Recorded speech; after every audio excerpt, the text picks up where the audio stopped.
Hi, I'm William Tenholder, and I've been playing for hundreds of years. Of course, that's a joke. But I did start to hit the books when I was about 7 years old, and it was even before Bobby Fischer was world champion. Bobby Fischer, my idol. And, you know, we have a few chess idols around right now. I'm so happy for their successes, their brilliance. I'd like to show you this brilliant game. This is a defense, offense.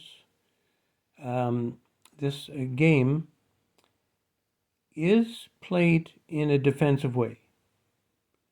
And so we start out with the knight, and then black gets to respond with their offense.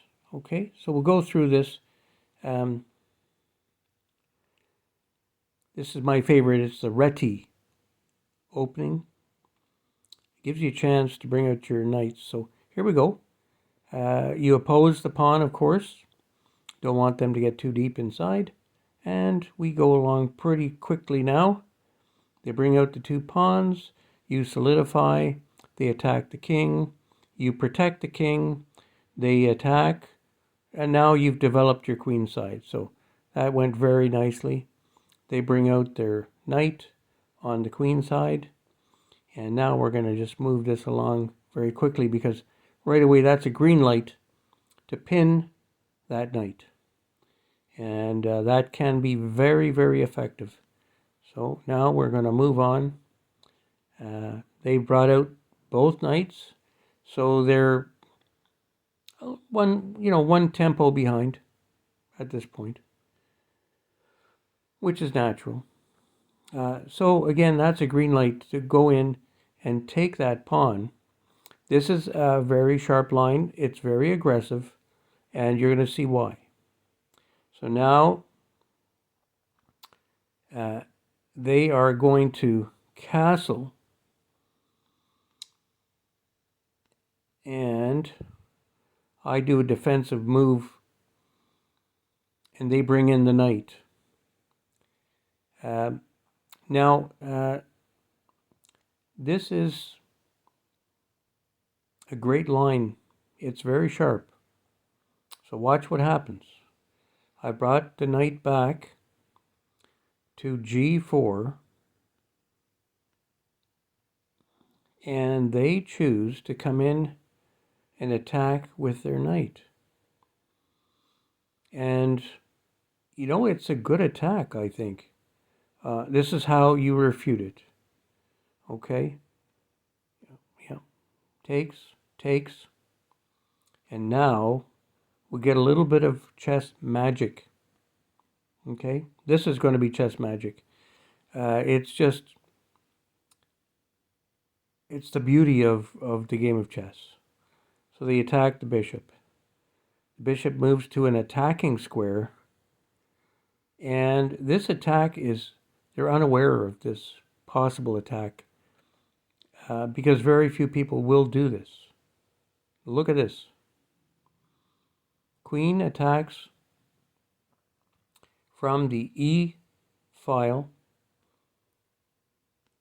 And now, look at that. Look at that. So they left the knight hanging. And check.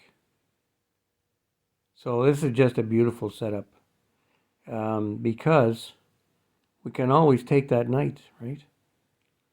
But we didn't want to give them play over on that side. So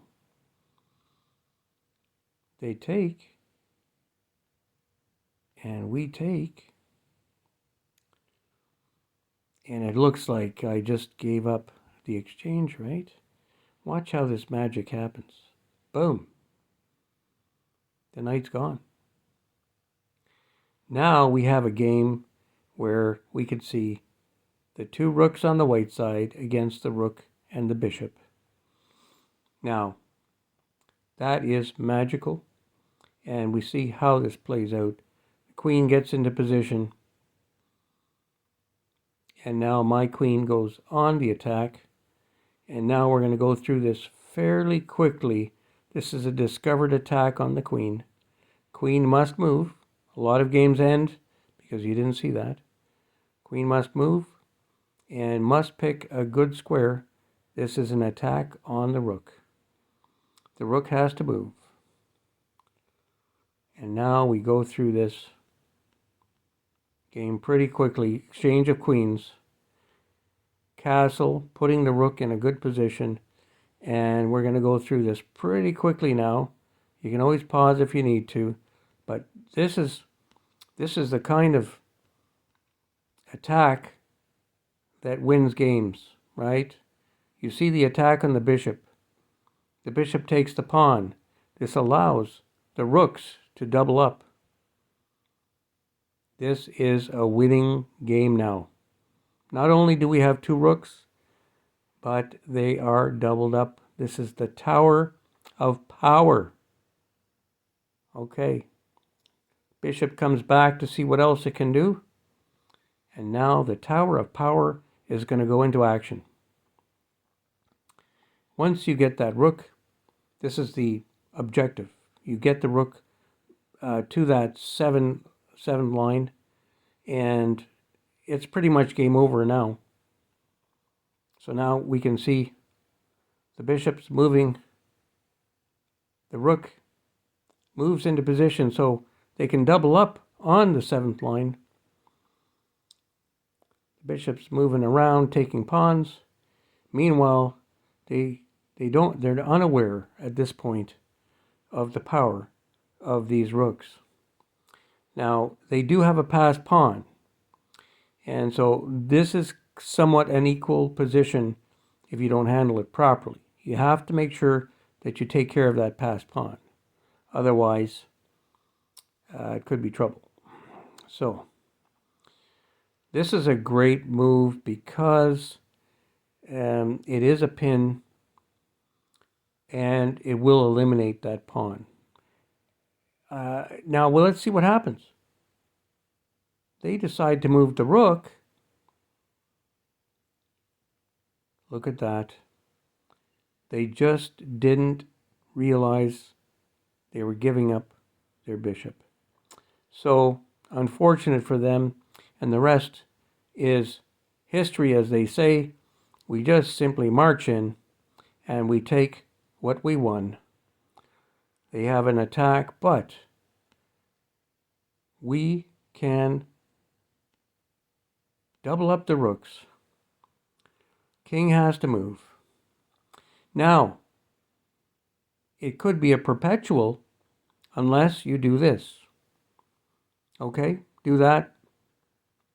Then it can still be a perpetual, but you have the possibility of wiping out the pawns and you're still in a winning game. Now, it all depends what the king does here. What will the king do? If the king doesn't move, it's checkmate. See, now the rook moves to try to protect, and this is checkmate. So these are some of the tricks of the trade. This is really at the beginner level, intermediate level. If you're not careful about these things, you will get roasted and toasted. And chess is a lot of fun when you know what you're doing. So study up, learn the tricks. I'm William Tenholder. A pleasure to bring you this game. Have a good night.